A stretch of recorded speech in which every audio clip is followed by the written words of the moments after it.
రంజాన్ సందర్భంగా సూర్యాపేటలో ఇఫ్తార్ విందు ఏర్పాటు చేసిన రాష్ట్ర ప్రభుత్వాన్ని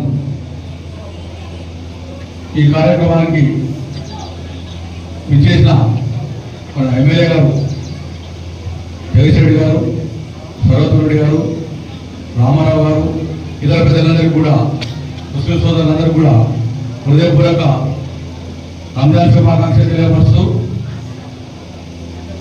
ఈ పవిత్ర మాసంలో ఈ 30 రోజులు అందరూ ముస్లిం సోదరులు ఎంతో భక్తి శ్రద్ధలతోటి ఈ ఉపవాస దీక్ష చేసి దీని ద్వారా మీ అందరూ కూడా అల్లా ఈ ప్రాంతాలతో పాటు ఈ సమాజానికి ముస్లిం సోదరులందరూ కూడా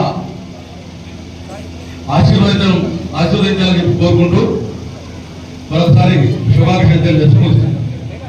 ఈ దీక్ష చేపడుతున్న నా ముస్లిం సోదరులందరికీ కూడా రంజాన్ పండుగ సందర్భంగా వారికి అందరి శుభాకాంక్షలు తెలియజేసుకుంటున్నాను.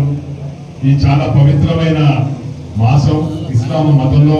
ఎందుకంటే ఇది మన క్రమశిక్షణకు, మన ఓర్పుకి, అదేవిధంగా మన సంఘంలో ఉన్న బీదవాళ్ళు ఎవరైతే ఉన్నారో వారందరికీ కూడా మనం దాన ధర్మాలు చేయాలని చెప్పి మన ఖురాన్లో రాసిన విధంగా ఈ మొత్తం ఈ నెలంతా కూడా 30 రోజులు కఠినమైన దీక్ష చేస్తూ చాలా ఓర్పుతోటి ఈరోజు ఇంత మంచి పవిత్రమైన మాసంలో మీరందరూ జరుపుకుంటుంటే మీతో పాటు ఈరోజు ప్రభుత్వం ఇఫ్తార్ విందులో మీతో పాటు పాల్పంచుకోవడం నాకు చాలా సంతోషంగా ఉన్నది.